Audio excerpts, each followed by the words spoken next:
बहराइच पहुंचे उद्यान मंत्री दिनेश प्रताप सिंह ने किसानों से कृषि क्षेत्र संबंधित मुद्दों पर की बात। रविवार बहराइच के राजकीय उद्यान पार्क कपूरथला पहुंचे मंत्री दिनेश प्रताप सिंह ने किसानों के साथ विचार गोष्ठी की, जिसमें मंत्री ने किसानों की फसलों को सीधे अंतर्राष्ट्रीय बाजार में ले जाने की बात कही। इसके साथ ही जिले के हल्दी उत्पादन, मशरूम उत्पादन, स्ट्रॉबेरी उत्पादन, शहद उत्पादन समेत तमाम किसानों से मुलाकात करते हुए उनके कार्यों की सराहना की।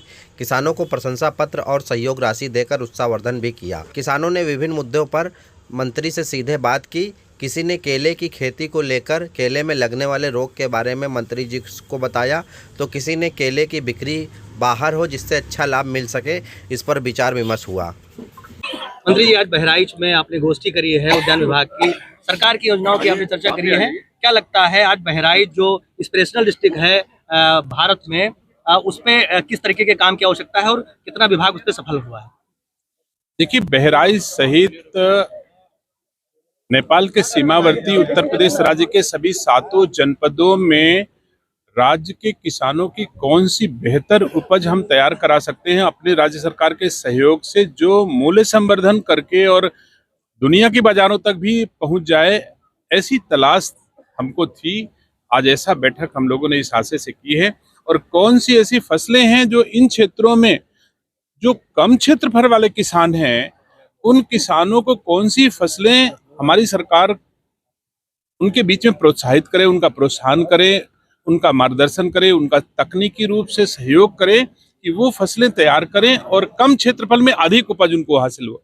जैसे पारंपरिक खेती धान गेहूं के लिए बड़ा क्षेत्रफल चाहिए, लेकिन हल्दी की खेती के लिए हमको कम क्षेत्रफल में भी ज्यादा मूल्य हमको मिल सकता है। तो इस प्रकार हम औषधीय फसलें, फूलों की खेती, स्पाइसेस, तो पारंपरिक खेती के साथ साथ ऐसी खेती लोग करें जिसमें कि ज्यादा आय हो। हमारे देश के यशस्वी प्रधानमंत्री जी का वो संकल्प कि हम राज्य के किसानों की आय को बढ़ाएंगे, दोगुना करेंगे, इसी प्रयास में आदरणीय योगी आदित्यनाथ जी के नेतृत्व में हम लोग पहला आज नेपाल के सीमावर्ती जनपदों में ऐसा प्रयास किया जा रहा है। और जो अनऑफिशियली इन जनपदों की उपज नेपाल की बाजारों में कम दामों में जा रही है, उसको वैधिक स्वरूप में ला करके और इस क्षेत्रों के किसानों को अच्छा मूल्य मिले, ये प्रयास भी हमारा होगा। इसके लिए हमारा विदेश व्यापार के अधिकारी आज सभी आए हुए थे। थोड़ा समय ज्यादा हो गया था, इसके पूरा उपयोग हम नहीं कर पाए, लेकिन आगे जल्दी ही हम कुछ और 2-2, 3-3 जिलों में प्रयास करेंगे कि अच्छी फसलें हों, ऐसी फसलें हों जो दुनिया की बाजारों में कम्पीट कर पाएं, गुणवत्तापरक फसलें तैयार हों। बहुत सारे नए नए उपयोग हमने अपने किए हैं, जैसे आम भी यहाँ पर होता है। आम की फसलों में हमने कागज के बैग फ्री ऑफ कास्ट में दे रहा हूँ कि अगर एक आम का फल कागज के बैग के भीतर तैयार होगा तो वो दुनिया की बाजारों में कम्पीट कर लेगा।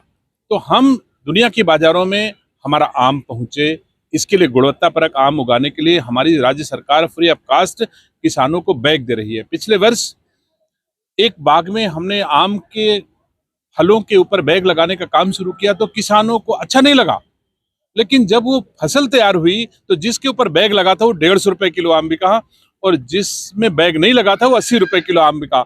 उसी से किसानों के समझ में आ गया और अब लगातार मांग बढ़ी है। तो मैंने अभी तक तो 1 करोड़ आम के बैग हम फ्री ऑफ कास्ट किसानों को दे रहे हैं, अपने राज्य के किसानों को, लेकिन ये बहुत कम है। मेरे प्रयास होगा कि और इससे ज्यादा भी किसानों को आम के बैग दिए जाएं। ऐसे ही हमने आज आप सबके बीच में कहा कि जो लता वर्गीय फसलें हैं, सब्जियों की फसलें हैं, जैसे लौकी, तरोई, करेला आदि की फसलें के लिए मैं मचान आपको फ्री दे रहा हूं। इससे क्षेत्रफल बढ़ जाता है। अगर मचान पे लता वर्गीय फसलें बढ़ गई तो भूमि नीचे रिक्त हो गई, तो हम कंदी वर्ग की फसलें ले सकते हैं। तो थारू जनजाति के लोगों के लिए स्पेशली अगर हम 1 एकड़ भूमि को 2 एकड़ के रूप में तैयार कर पाए, तो यह भी मेरा प्रयोग आज पहली बार हो रहा है। और मेरा प्रयास होगा कि मचान जितने भी थारू जाति के लोग या कम क्षेत्रफल के लोग, उसमें सभी समाज के लोगों कोई भी सब्जी उगाए, इसमें कोई भेद नहीं है, उनको हम फ्री ऑफ कास्ट मचान की व्यवस्था कराएं। ऐसे बहुत सारी योजनाएं हम आपके आम को रसिया के बाजारों तक, अमेरिका की बाजारों तक, दुनिया की बाजारों तक उत्तर प्रदेश का आम आज की तारीख में खाया जा रहा है। उसका रसास्वादन लोग कर रहे हैं। तो इस प्रकार हमारी उपज को दुनिया के बाजारों में पहुंचा करके हम किसानों के मूल्य को संवर्धित कर रहे हैं, किसानों की उपज का अधिक मूल्य दिलाने में कामयाब हो रहे हैं और ये उत्तर प्रदेश के यशस्वी मुख्यमंत्री आदरणीय योगी आदित्यनाथ के संरक्षण में सब कुछ संभव हो पा रहा है।